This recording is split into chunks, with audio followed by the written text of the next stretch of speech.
नमस्कार दोस्तों, आपका स्वागत है स्प्रेड पीस चैनल पर। आज की कहानी है रानी मां का चबूतरा। ये कहानी मन्नू भंडारी द्वारा लिखी गई है। रानी मां का चबूतरा मन्नू भंडारी की एक संवेदनशील कहानी है जो मातृत्व, पहचान और सामाजिक परिवर्तन के विषयों को गहराई से छूती है। पात्रों के माध्यम से मानवीय भावनाओं का सुंदर चित्रण किया गया है।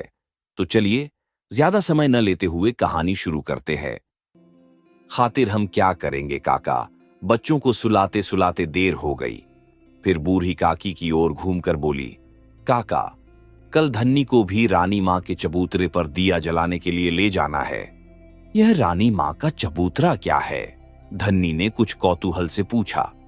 खरबूजे के सूखे बीज छीलते हुए काकी बोली, वाह, कल से तुम यहां आई हो और रामी ने तुम्हें चबूतरे की बात भी नहीं बताई। क्या बताइए बेटी, हम भाग्यवान हैं जो रानी मां के नगर में बसते हैं। बड़ी भागवंती नारी थी। आज भी मुझे वह दिन याद आता है तो आंखों में आंसू आ जाते हैं। और श्रद्धा से गदगद हो बूढ़ी काकी ने काम को बीच में छोड़कर स्वर्ग में बसने वाली रानी मां को प्रणाम किया। बस्ती वालों के लिए यह कथा कोई नई नहीं थी। फिर भी दत्तचित्त होकर उस कथा को ऐसे सुनने लगे जैसे पहली बार ही सुन रहे हों। स्त्रियों का तो ऐसा विश्वास था कि जितनी बार इस कथा को कहेंगी या सुनेंगी, उनका पुण्य बढ़ेगा। हाथों को माथे पर छुआकर फिर अपना छोड़ा हुआ काम संभाला और काकी बोली, कोई 10 साल पहले की बात होगी। हमारे नगर सेठ के बेटे पर शीतला माई का कोप हुआ। पानी की तरह पैसा बहाया, वैद्य हकीमों का तांता लग गया, पर शीतला माई तो कोई और ही खेल खेलने आई थीं। वे इन दवाइयों से क्यों शांत होती भला? सब हार गए और शीतला माई बच्चे पर ऐसी जमकर बैठी कि न उसे मरने दें न जीने दें। मां तो सेवा करते करते सूख कर कांटा हो गई, न खाने की सुध न सोने की। भाग्य से एक साधु द्वार पर आया। रानी मां की सूरत देखकर ही सारी बात समझ गया। वह कोई ऐसा वैसा साधु भी नहीं, शीतला माई का भेजा हुआ साधु ही था। बोला, बेटी, तेरा बच्चा मौत के मुंह में है, पर तेरे प्रताप से ही बचेगा। 7 दिन तू अन्न जल का त्याग कर दे, तेरा बच्चा उठ खड़ा होगा। रानी मां के प्राण तो पहले ही आंखों में आए थे, उस पर 7 दिन अन्न जल का त्याग। सबने बहुत समझाया कि साधु की बातों में मत आओ, पर वह नहीं मानी, सो नहीं ही मानी। 7 दिन बाद बच्चा तो उठ खड़ा हुआ, पर रानी मां जाती रही। काकी का गला भर्रा गया। पास बैठी फूलों ने आंचल से आंसू पोंछ डाले। धन्नी, जिसने अभी तक बच्चे की सूरत नहीं देखी थी, उसके मन में जाने कैसा शूल चुभने लगा। काकी ने टूटा सूत्र जोड़ते हुए कहा, सारा गांव इकट्ठा हुआ उस देवी के दर्शन करने को। अर्थी ऐसे उठी कि राजा महाराजाओं की भी क्या उठेगी।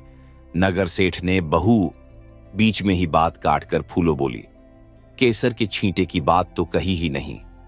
फिर उसने कुछ इस भाव से धन्नी को देखा मानो कह रही हो, इस घटना की राय रत्ती बात केवल काकी ही नहीं, वह भी जानती है।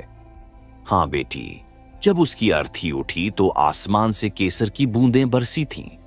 और तमाशा देखो, इतनी भीड़ में से क्या मजाल जो एक छींटा भी दूसरे पर पड़ जाए। बस खाली अर्थी पर ही पड़ रहे थे छींटे।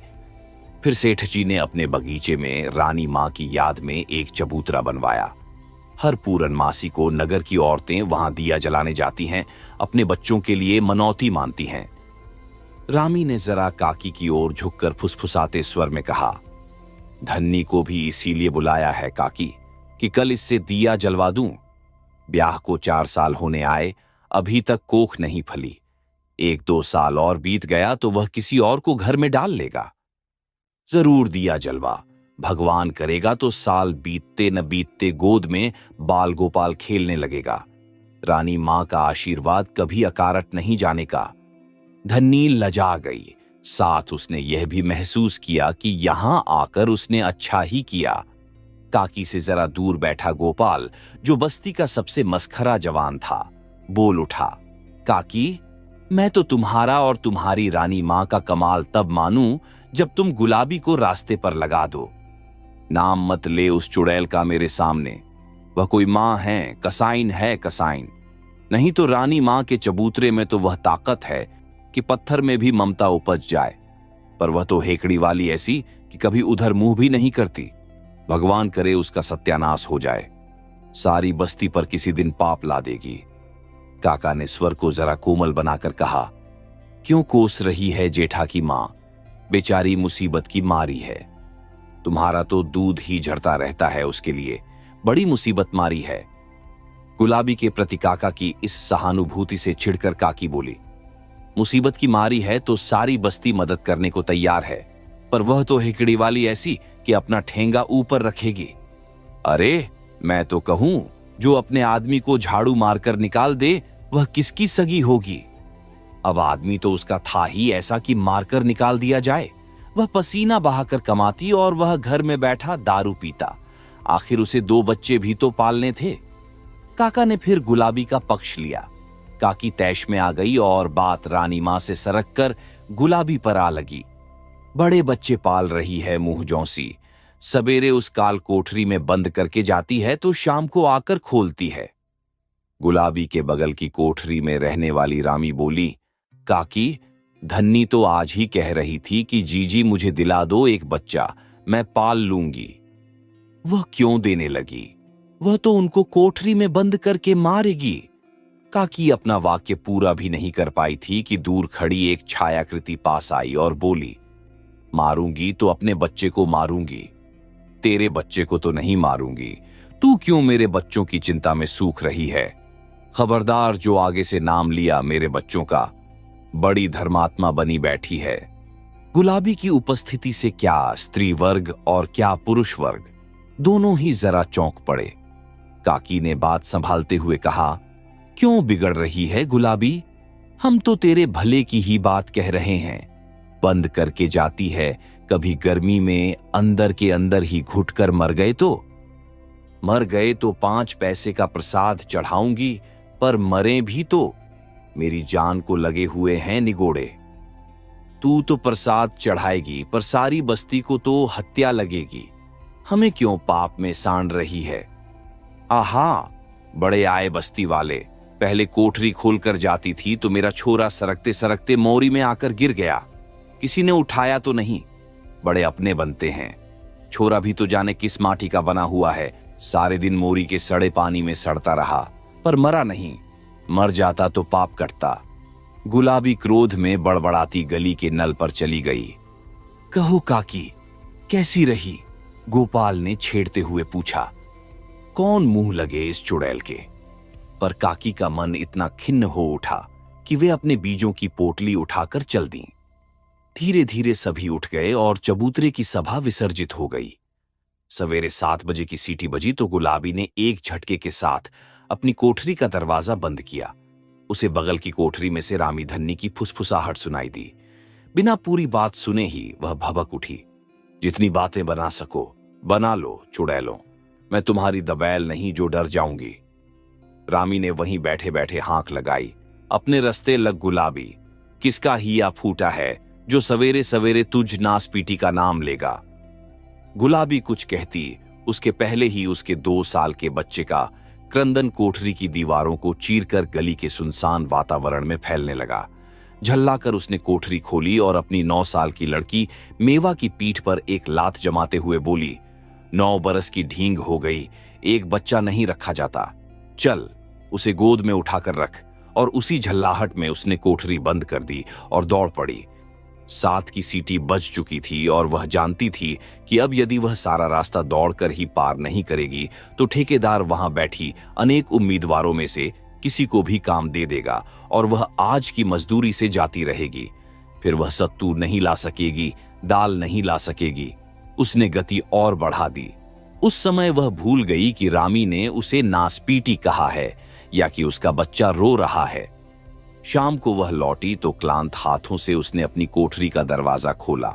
देखा, मेवा एक कोने में लुढ़की पड़ी सो रही है और 2 साल का वह मांस का लोथड़ा मैले में सना हुआ मिमिया रहा था। रोने की ताकत तो उसमें शायद रही भी नहीं थी। गुलाबी ने एक पूरे हाथ की धौल कोने में सोती हुई छोरी की पीठ पर जमाई। पड़ी पड़ी सो रही है चुड़ैल, चल उठकर चूल्हा जला।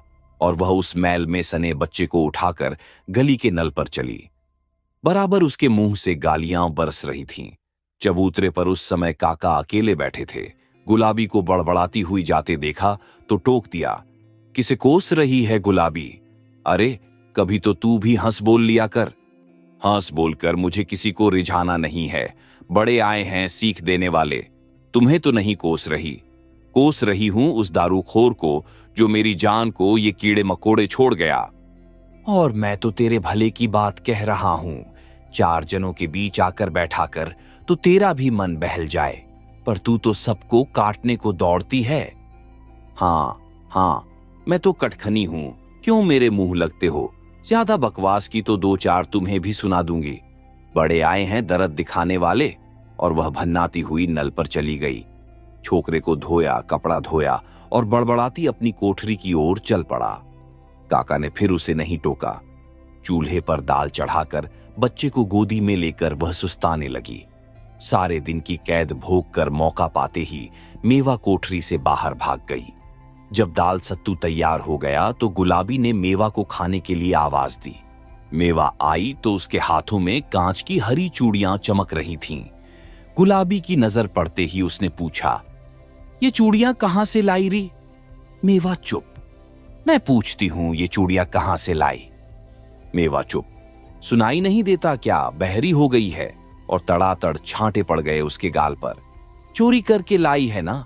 आज सब तो चबूतरे पर दिया जलाने गए हैं, किसी के घर में से चुरा लाई क्यों? छोटी हरामजादी।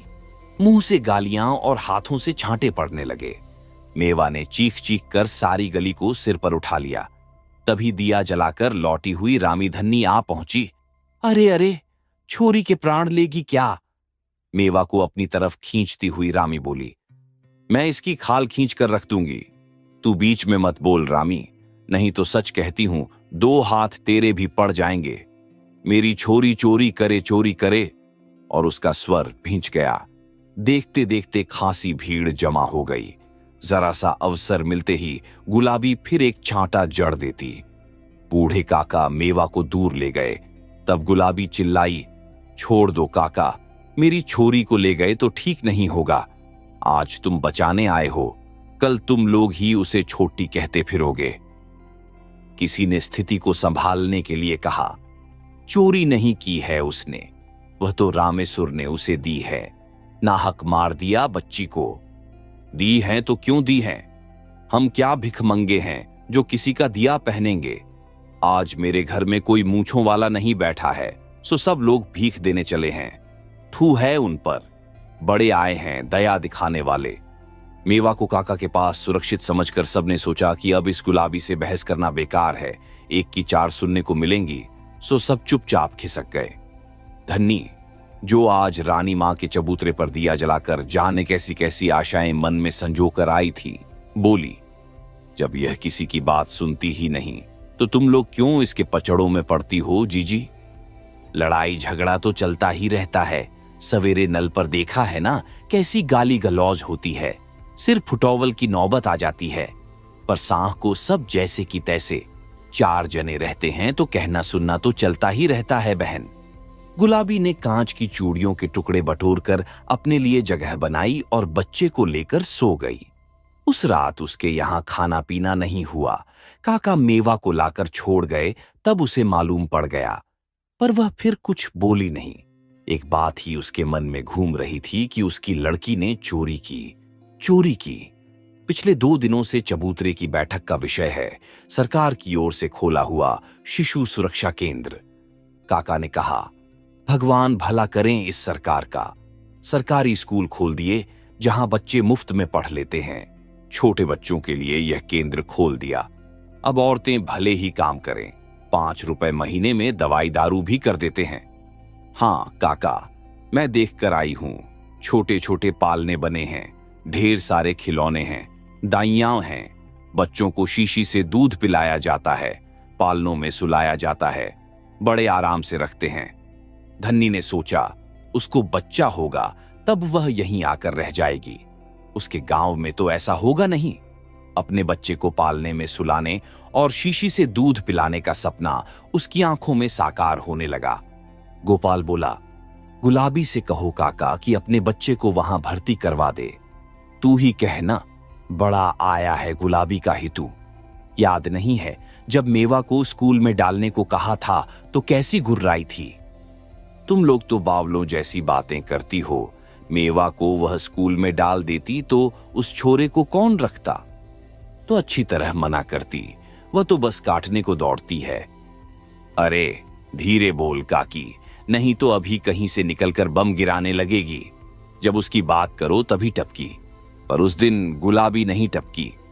दूसरे दिन जब चबूतरे पर बैठक लगी तब भी इसी तरह की चर्चा चल रही थी। गुलाबी अपनी लड़की मेवा को ढूंढती हुई आई तो काका ने बात चलाई। अरे गुलाबी देख, तेरे छोरे के लिए सरकार ने केंद्र खोल दिया है, वहां नाम लिखा दे अपने बच्चे का।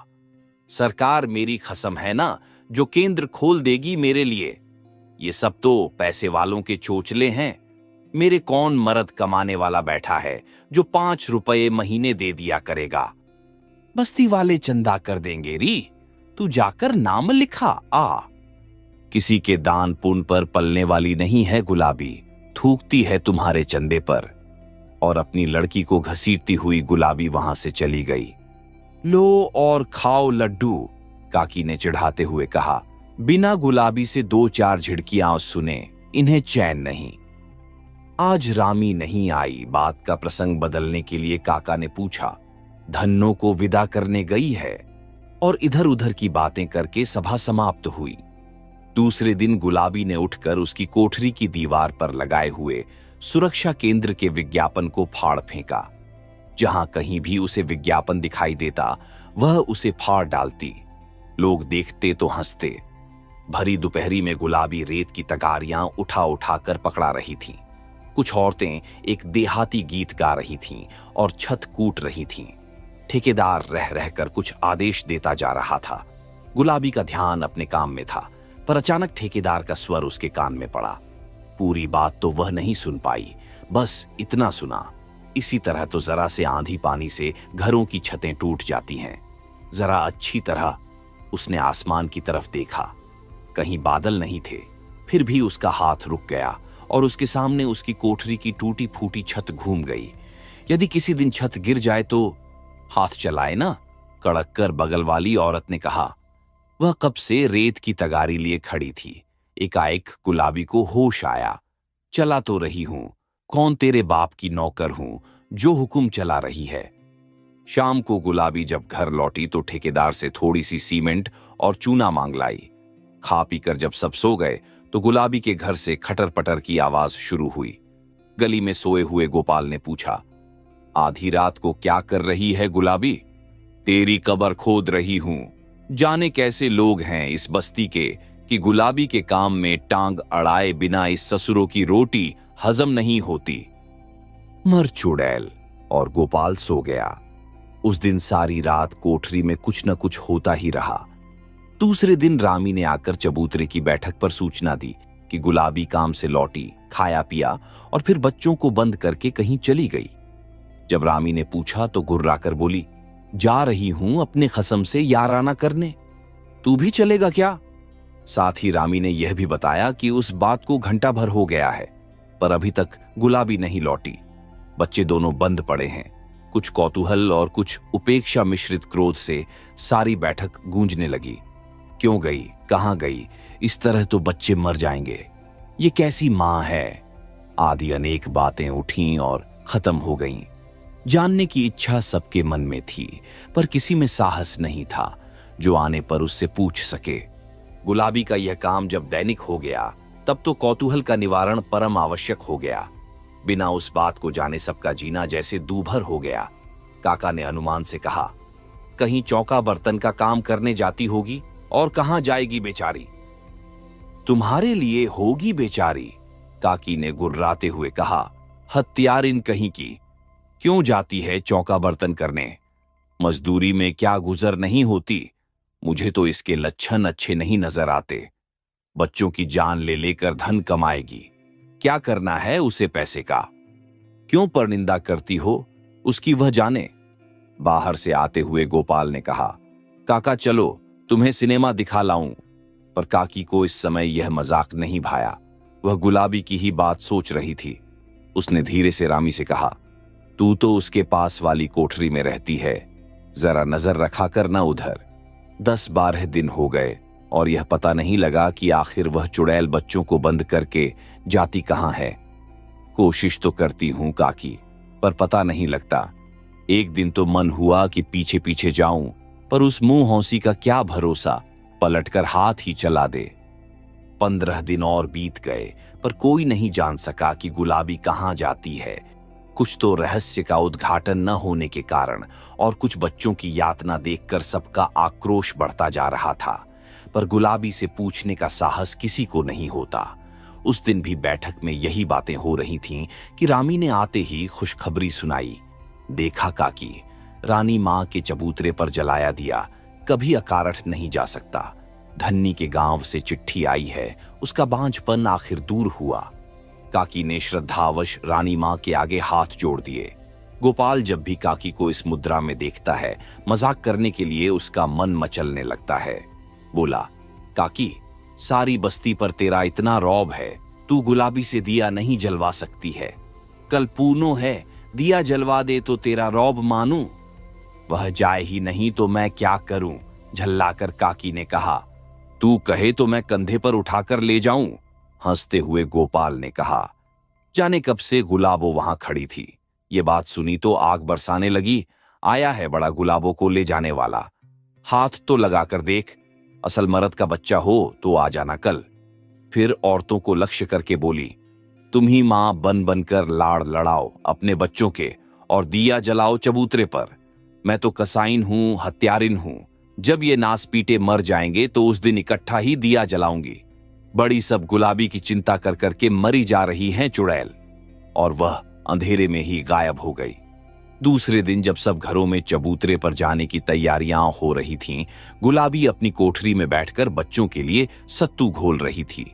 सत्तू घोलकर उसने मेवा के सामने सरका दिया। मेवा ने पूछा, तू क्या खाएगी? मुझे भूख नहीं है, चुपचाप खा ले। कल भी तो तूने कुछ नहीं खाया था मां। कह रही हूं, खा ले चुपचाप, सो नहीं होता। जीभ लड़ाई जा रही है बैठी बैठी। तू जो आजकल जरा सा ही सत्तू लाती है मां, अपने लिए नहीं लाती। गुलाबी ने तड़ाक से एक छांटा जड़ दिया। सत्तू खाती है कि मार खिलाऊं? दोनों बच्चे जब खाना पीना समाप्त कर चुके तो गुलाबी ने हंडिया से पैसे निकाले। बड़ी सावधानी से उन्हें आंचल में बांधा और जैसे ही मुड़ी तो देखा रामी दरवाजे पर खड़ी उधर ही देख रही है। बिना एक शब्द बोले उसने दरवाजा बंद किया और वह चली गई। जब सब औरतें वहां इकट्ठी हो गईं तो रामी बोली, तैयारे, आज गुलाबी ढेर सारे पैसे आंचल में बांध कर गई है। वापस लौट आए तो समझना। पैसे बांधकर? हाँ, मैंने अपनी आंखों से देखा है। मुझे तो लगता है चौका बर्तन की आड़ में कोई और ही लीला चल रही है। कौन उस पर नियत बिगाड़ेगा, सूखा छुहारा तो है। मर्दों का कोई भरोसा नहीं, जो न कर गुजरे सो थोड़ा। रामी मुस्कुराई। जब दिया जलाकर औरतें लौटीं तो देखा कि गुलाबी की कोठरी वैसे ही बंद थी। जल्दी जल्दी कपड़े उतारकर चबूतरे पर बैठक हुई। सारी बातें बढ़ा चढ़ाकर बताई गईं। रोज कब तक लौट आती थी? काका ने पूछा। इस समय तक तो लौट आती थी, रामी ने कहा। आज तो वह नहीं लौटने की, सारी बस्ती का मुंह काला कर गई। चुड़ैल। उसके बच्चों को कौन पालेगा अब? चूल्हे में जाइए उसके बच्चे। मां होकर जब उसे ही दर्द नहीं आया तो हमें ही क्या पड़ी है?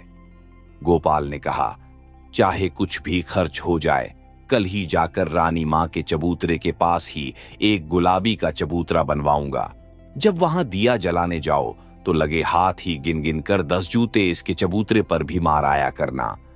तभी काका ने सबका ध्यान गली के मोड़ की ओर आकृष्ट किया। चांदनी के प्रकाश में सबने देखा कि गली के ही 2 आदमी गुलाबी के अचेत शरीर को उठाकर ला रहे हैं। चबूतरे की सारी भीड़ उस ओर दौड़ पड़ी। क्या हुआ? कहां थी? बेहोश कैसे हो गई? प्रश्नों की झड़ी सी लग गई। सबको वहीं छोड़कर काकी और रामी ने उसके अचेत शरीर को संभाला और रामी की कोठरी में लिटा दिया। काका अंदर आ गए, बाकी भीड़ को बाहर ही रखा। पानी के छींटे डालो और हवा करो, काका ने कहा। रामी उठकर पानी लाई और काकी हवा करने लगी। उसका आंचल हटाया तो बोली, हाय राम, इसका पेट तो पीठ से चिपक रहा है। लगता है मानो 2-3 दिन से कुछ खाया ही नहीं है। रामी, थोड़ा सत्तू हो तो घोल कर ला। देख रही हो, काका ने अपनी नजर गुलाबी के सूखे मुरझाए चेहरे पर टिकाए हुए कहा। 1 महीने में क्या से क्या हो गई, जैसे बुढ़ापा आ गया हो। 1 महीने से मैंने इसे पास से ही नहीं देखा था।